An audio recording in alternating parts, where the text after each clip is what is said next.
One of the main factors outside of all the fantasy and made up bullshit, but one of the main factors that makes the Bible extremely stupid is the fact that it's extremely boring.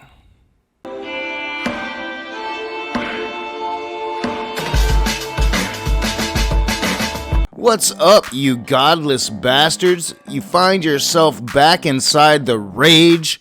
I am the Raging Atheist, and this is another Bible is Stupid video. For this video, we're on Genesis chapter 13. Let's check it out. So Abram went up from Egypt to the Negev with his wife and everything he had, and Lot went with him. Abram had become very wealthy in livestock and in silver and gold. From the Negev, he went from place to place until he came to Bethel, to the place between Bethel and Ai where his tent had been earlier and where he had first built an altar. There, Abram called on the name of the Lord. Alright, so Abram comes out of Egypt after lying to the Pharaoh about his wife being his sister and all that shit. Comes out of Egypt rich already, but here it's going to say, hey, Abram just keeps getting richer and richer and richer. So that whole narrative about how the Christian God doesn't like rich people, like it would be harder for a rich person to get to heaven than a camel fitting through the eye of a needle. All of that's a bunch of bullshit. Now Lot, who was moving about with Abram, also had flocks and herds and tents, but the land could not support them while they stayed together, for their possessions were so great that they were not able to stay together. And quarreling arose between Abram's herders and Lot's. The Canaanites and Perizzites were also living in the land at that time.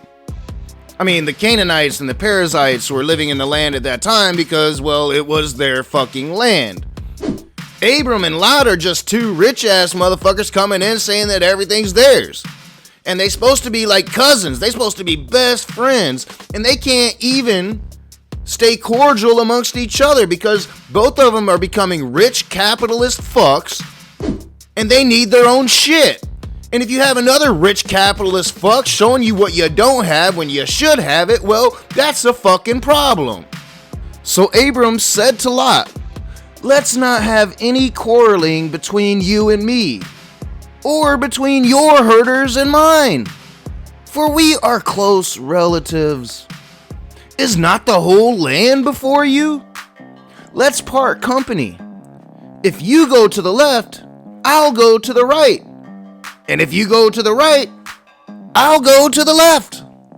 Alright, so the two rich capitalist godfucks, right? They're like quarreling because there's not enough land for the both of them. And Abram, well, he looks out over this wide land already inhabited by other peoples, the Canaanites, the Perizzites, all of that.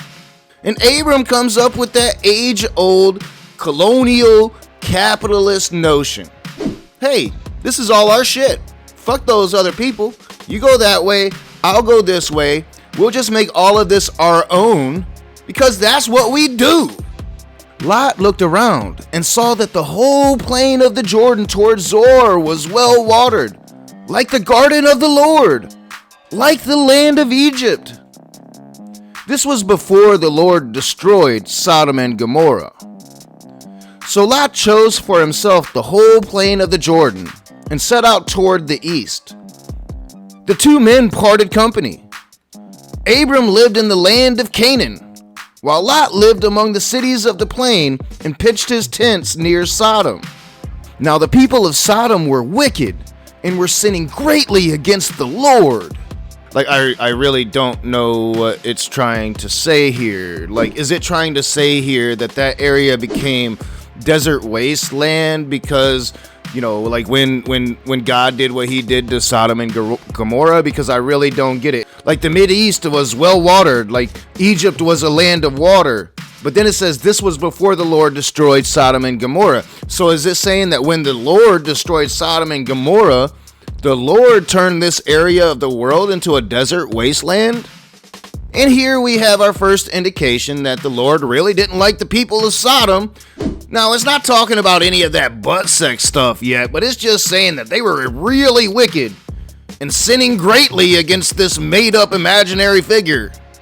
The Lord said to Abram after Lot had parted from him, "Look around from where you are, to the north and south, to the east and west.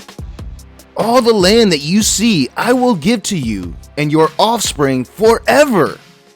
I will make your offspring like the dust of the earth, so that if anyone could count the dust, then your offspring could be counted.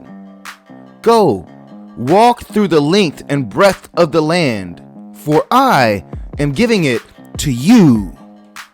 And so Abram went to live near the great trees of Mamre at Hebron, where he pitched his tents.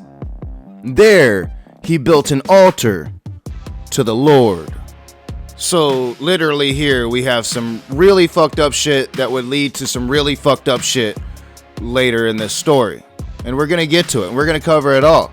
But here we essentially have Abraham, who is clearly psychotic, clearly having delusions, a schizophrenic attack, hearing this voice of the Lord in his head. And this voice is telling him that yes, despite this land being already occupied by the people that own the land, this imaginary voice is giving it all to Abraham.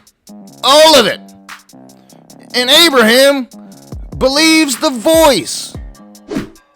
And he's going to continue to believe that voice.